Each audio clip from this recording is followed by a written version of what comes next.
For the 11th time this season, the NRUK Cup Series goes racing today from the NRUK Raceway here in Montreal, Quebec, Canada.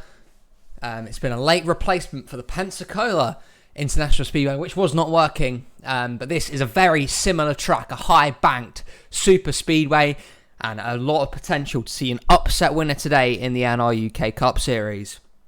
42 drivers hit the grid, and each of them have as good of a chance of winning in this one, and should make for a great race today as we get closer to the chase cutoff. We wonder who is going to be into that final grid of 12 to battle it out for the title.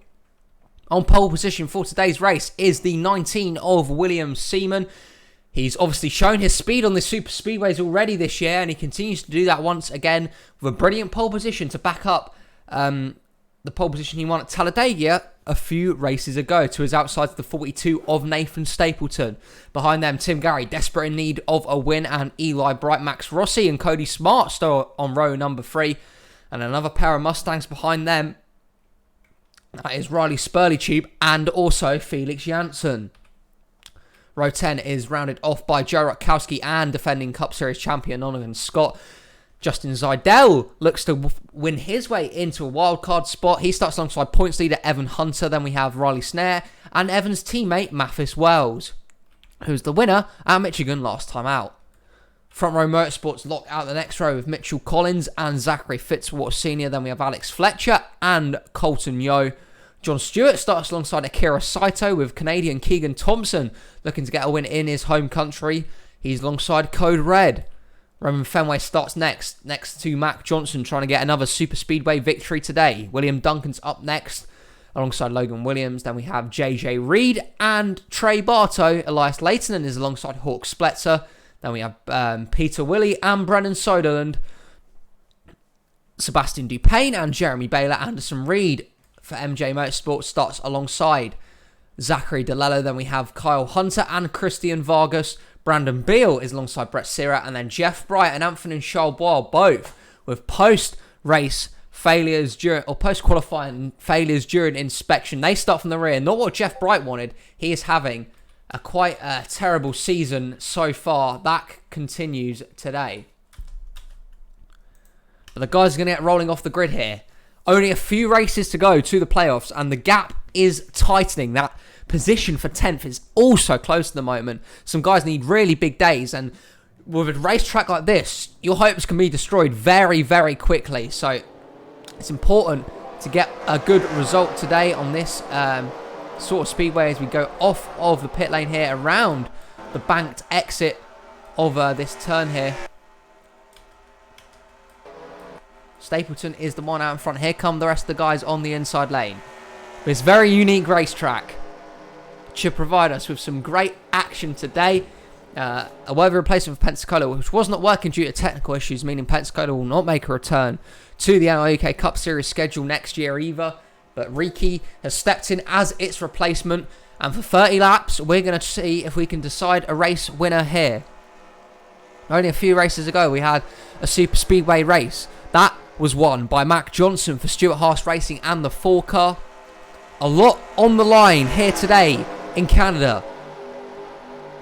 Drives on the line. Drives on the line for next season.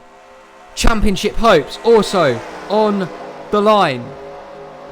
We are ready to get racing in Canada. Stapleton and Seaman lead us to the start-finish line. Green flag in the air. We're underway.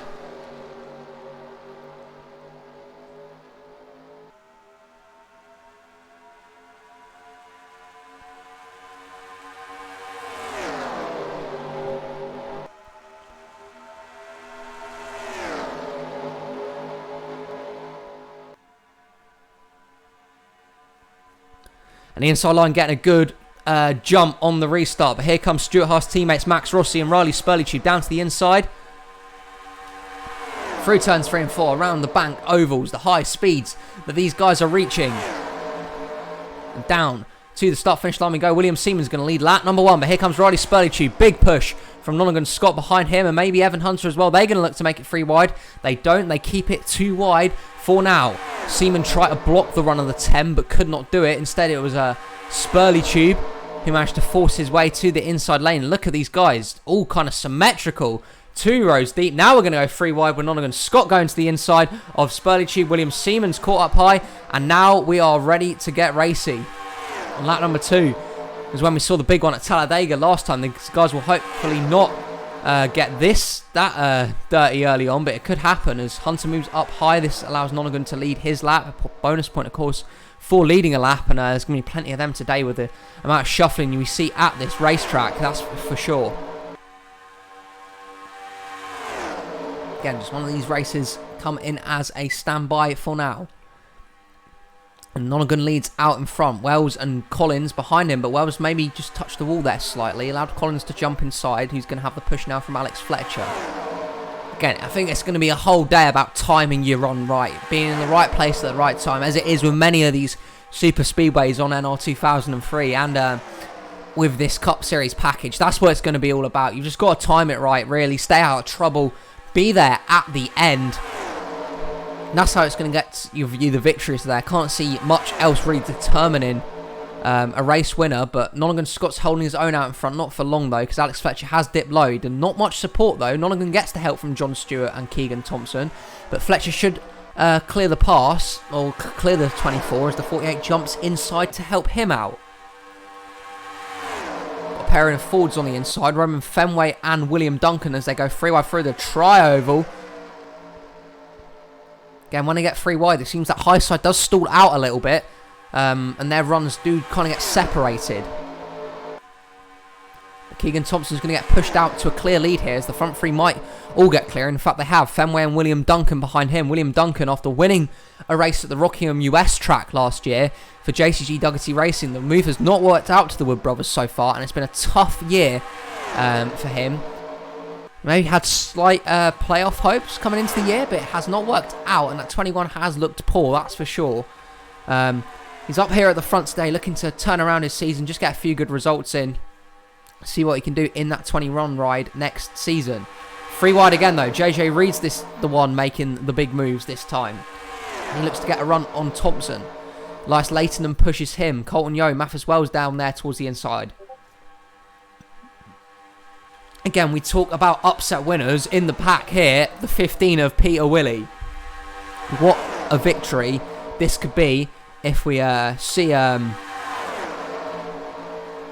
the Icelandic driver. I believe it's Icelandic will finish something around that area. If we see him and Premium Motorsports go to victory lane, the celebrations are going to be wild for Peter and that 15 team and crew.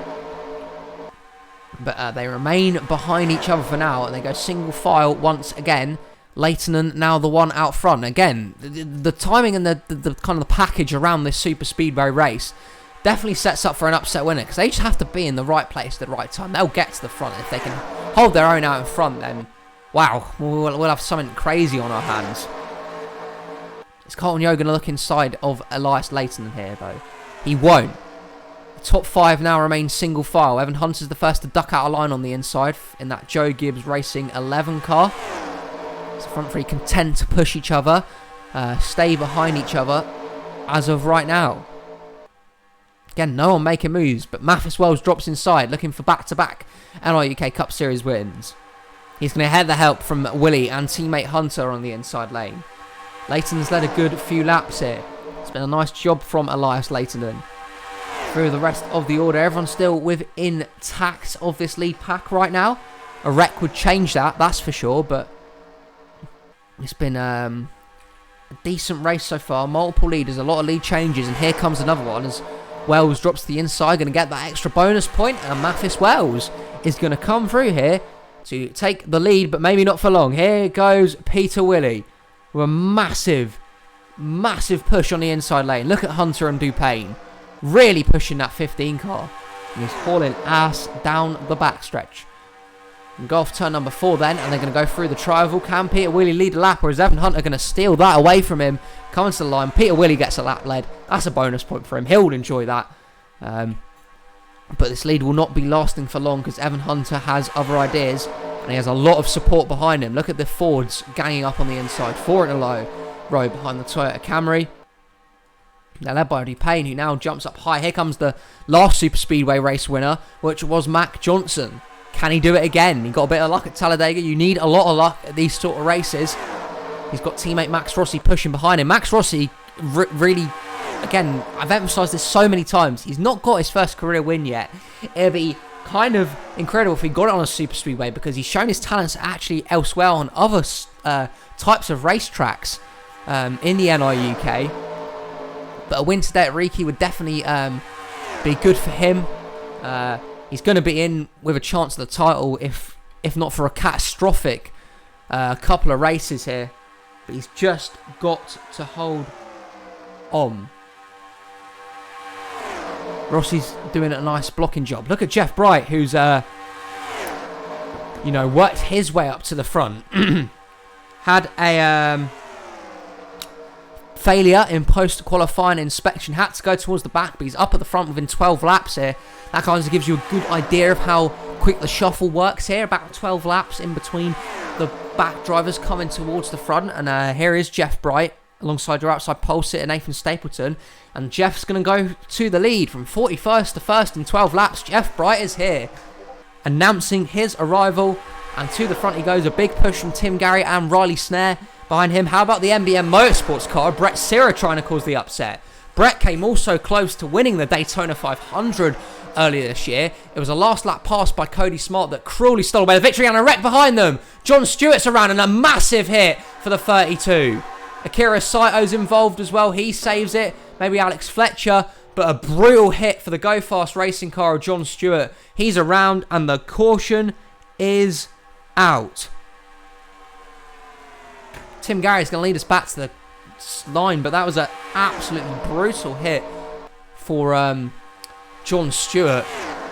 I hope he's alright in that car, because that was nasty. Tim Garry leads him back to the stripe.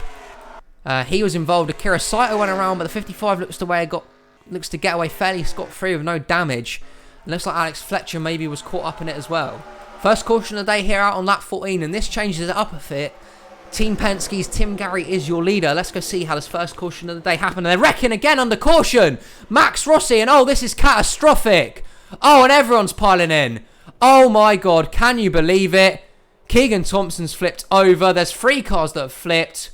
Zachary Fitzwater Senior. Oh, Akira Saito. No, he just stops in time. Anderson Reed's over. No, Dupain even. Someone else on his lid. And oh, boys, what have you done? There's going to be about 7 cars left. Kyle Hunter, Peter Willie's good day is over. Fitzwater had flipped over as well. And look at all the damage. Oh, boys, what have you done?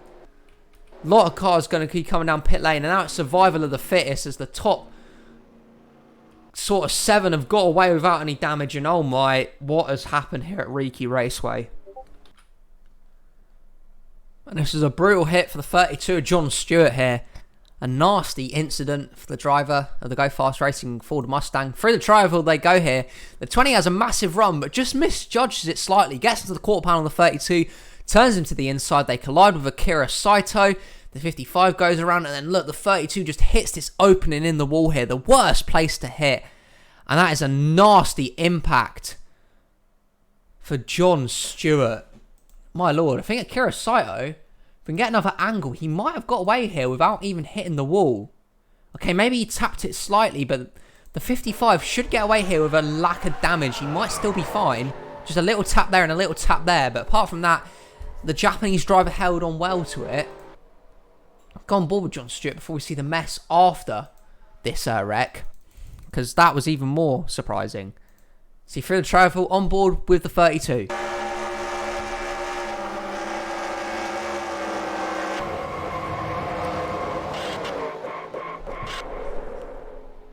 God almighty, that was absolutely brutal. And then coming back under caution here, involved the 51 and Max Rossi. Let's see what happened here. Yet to see this footage. So they come around here. He goes 3 wide with the Brights. And, I mean, he just clears himself on Jeff Bright. Clears the 88. And that just causes a whole ripple effect. And everybody piles in.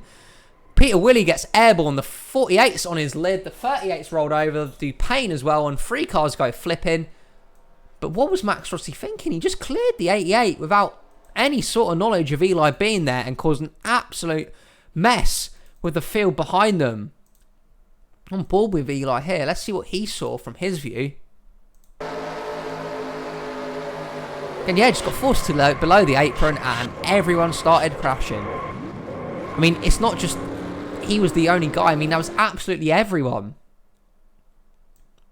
Trying to think of who was maybe towards the back. Let's see what Alex Fletcher saw of it from the rear of the field. So he's kind of approaching everyone here. And look at everyone. He just sees this jam pack in front of him. And absolutely everyone's piled into it, including the 20. Points leader Evan Hunter's involved. Soderlund, JJ Reed, Brandon Beal, William Duncan, Elias Leighton's in it. Kira Saito might have just missed it. He could have came very close to being a part of this one, but I think he's going to keep that 55 clean just about. See off the turn here. Oh my! Oh, he just about nabbed Matt Johnson and then maybe Anthony Charbois as well. But a lot of guys with a lot of damage here.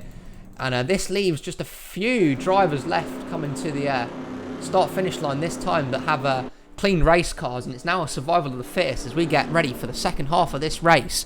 It's going to be absolutely brutal. We will be restarting here then on lap number 18.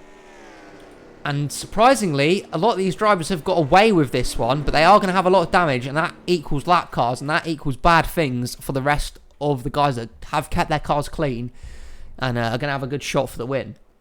Out from the race, though.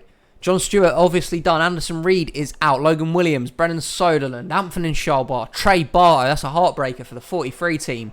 Jeremy Baylor's done. JJ Reed, Brandon Beal also out of this race. I think the three of Elias Leighton might be done as well. And Peter Willey, Cole Hunter and Dupain are still going. Justin Zidell I can't see. Fitzwater I can't see. Thompson I can't see. Code Red, Evan Hunter, Roman Fenway. The list goes on and on. Not sure how many we have left, but we're getting back to the restart on lap number 18. Tim Gary leads Riley Snare and we're back underway. Again, there's probably about 20 cars left and a few of them already dipping out of line and just a few of them with that actual kind of clean race cars. Tim Gary is one of them. He leads. Riley Snare's in second place. Then we have the upset lot behind them. Sirra, Spletzer and Vargas. Jeff Bright still has a good opportunity. Felix Janssen holding on to this lead draft. And it might just be a 7-car race here because Zachary Delalo looks to be off the pace and as does William Seaman and Akira Saito. So the rest of these guys with damage. But meanwhile, the front 7 all have a good opportunity at winning. And Tim Gary for Team Penske is leading the race. He's looking to make it 3 out of 3 for Ford this year on the Super Speedway tracks. And his teammate Cody Smart won the Daytona 500. Can he claim a similar victory here today? But Brett Sirra wants redemption. He's looking for the upset, as is Christian Vargas. Imagine if MBM or Starcom went to victory lane. The scenes there. Felix Janssen having a good season in the 17. He's looking for a victory. Riley Snare and Jeff Bright are having awful years trying to secure a double. And how about Hawk Spletzer making probably his only 5th NRUK Cup Series start. He's also in the lead group here and also has a great opportunity at a victory. Tim Gary leads, but now the favourites all come on the inside, all trying to push, maybe trying to get behind the 66 of Brett Sirra. He looks to have a very capable car on his hands. Lap cars of Kyle Hunter and Sebastian Dupain down pit lane again to fix more damage. Janssen the first to drop low. He's going to have the help from Jeff Bright behind him. Tim Gary going to hold on. Can the 17 be able to make a move? Can Jeff stick with him? Give him a nice push. Hawk Spletzer and Christian Vargas staying behind him. But the 17 looks high. Can't get it this time. When are they going to be able to get a run on this 22 to score a potential move for the race victory? Because Tim Gary is doing a masterful job of keeping his car out in front right now. Better run off the exit though for Janssen. Can the Icelandic driver drop low? Here he goes. Felix Janssen towards the front in the 17. Looking for career win number 1 in the NRUK. Hawk Spletzer's going to join him to the inside lane for Blue Jay Motorsports. Riley Snare and Christian Vargas are the ones pushing behind him. And Brett Sirra is also there on the outside lane. fuck's sake. Janssen to the inside. Spletzer has a push, and Vargas and Snare will join him on the inside. 17 now blocks and clears the 22. Advantage to Janssen. But here comes the underdog. Hawk Spletzer. Christian Vargas. So many potential storylines coming into this race, and so many with a great opportunity of securing a victory.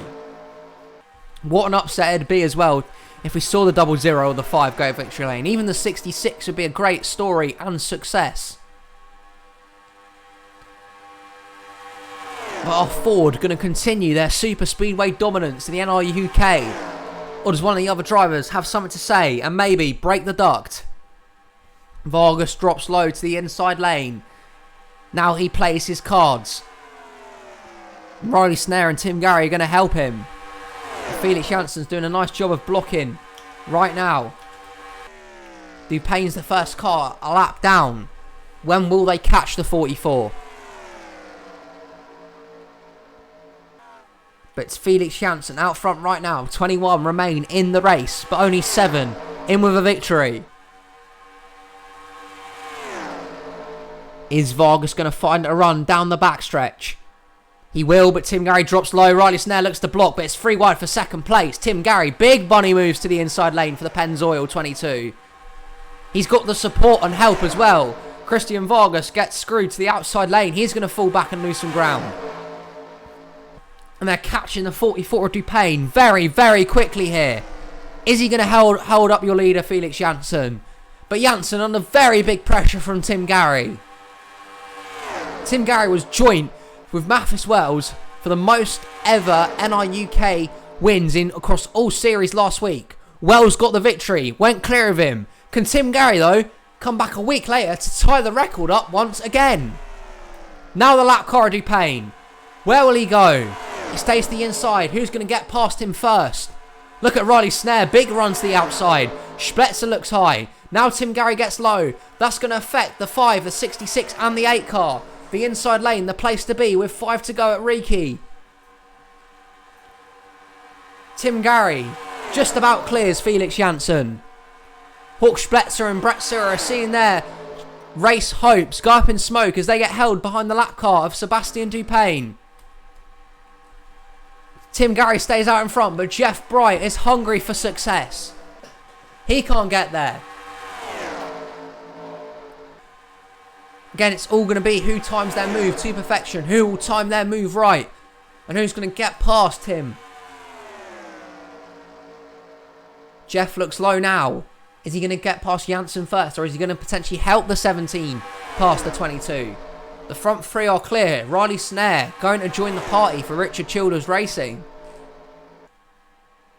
Down the backstretch they go. Jeff Bright makes his move for second place. Tim Gary will love what he's seeing, but is he going to love that 9 in his mirror? No, he won't, because the 9 cannot complete the pass on Janssen. Just doesn't have the help. He's going to need Riley Snare to go with him to get that opportunity. Jeff wants to make a move, just can't get it done without a push from somebody else. 2 Fords, 3 Chevys at the front, and 3 laps to go. Now Janssen gets shuffled up to the outside. Is that his chances of winning the race waved goodbye? Tim Gary continues to block in a masterful way. Continues to hold off the likes of Jeff Bright and Riley Snare. When will Jeff make his move on the 22? Or is Tim Gary going to hold on for a victory? It would tie him up again for the most all-time wins in our UK competition with Mathis Wells. These two just do not like having the lead. They love to share this all-time wins lead. As one wins, the other will win right after. And it could happen again, as Tim Gary has 2 laps to hold on here. Janssen's falling back outside the top 5. Can Jeff or Snare make a move? 3 drivers, all in desperate need of an NRUK Cup Series victory. Here goes Jeff Bright to the inside. Big push from Riley Snare. Tim Gary held out to dry. And Jeff Bright to the point at Riki Raceway. He has 1 more lap to hold on. But the 8 of Riley Snare is really challenging now. He gets pushed up high by Christian Vargas. White flag for Jeff Bright. Mathis Wells is really off the pace. Are they going to catch the 18 before we hit turns 3 and 4? Riley Snare backing off for a huge run down the backstretch. Where does the 8 make his move? 9 car goes high. Snare cannot get to him. One more turn and Mathis Wells to negotiate. Jeff Bright, the 18, gonna hold him up. He goes high. Can Snare get inside? No, he won't. It's the slowest finish to an NRUK race ever, but Jeff Bright has done it. He wins again at Riki Raceway. Jeff Bright, who needed the victory, and with the most timeliest of wins, with that his NRUK career in question, he's proved the critics wrong by winning at Riki Raceway, and a big win for Hendrick Motorsports. He failed post-qualifying inspection. He started 41st. It did not matter. That 9 car soared to the front and claimed a very valuable win. That 9 car has been a big talking point of this silly season. Is Jeff Bright going to potentially leave that ride at the end of this year? Is he going to retire from an NRUK Cup Series competition? We don't know. But that will definitely help his case in a very, very big way. Finishing order on screen right now. Only 21 finishes in the end. And Jeff Bright took it home with Riley Snare in second place and a brilliant top 5 for Hawk Spetzer and Christian Vargas. Tim Garioni 5th in the end. 6th for Felix Janssen. 7th was Brett Sirra. Akira Saito, Matt Johnson and Joe Rutkowski round out your top 10. Zachary DeLillo, good result for him in 11th. 12th for Nonigan Scott. And also there, William Seaman, Max Rossi, Eli Bright in the top 15. Bad days for Evan Hunter, your points leader, who wrecked out. He's not going to be happy with that. And a few others are going to be devastated with them retiring today. It's a big shake-up for the points. But congrats to Jeff Bright, who's won the race and now has a small outside chance of a wildcard spot. Can he do it? That would be incredible. Only three or 4 races remain. There are 4 races remain now after this. As the cutoff gets closer, they're going to be bonkers. They're going to be crazy. Join us next time. We'll go racing from Vermont, a new track on the NRUK schedule. Till next time, this has been Jake Galloway, and we'll see you guys then.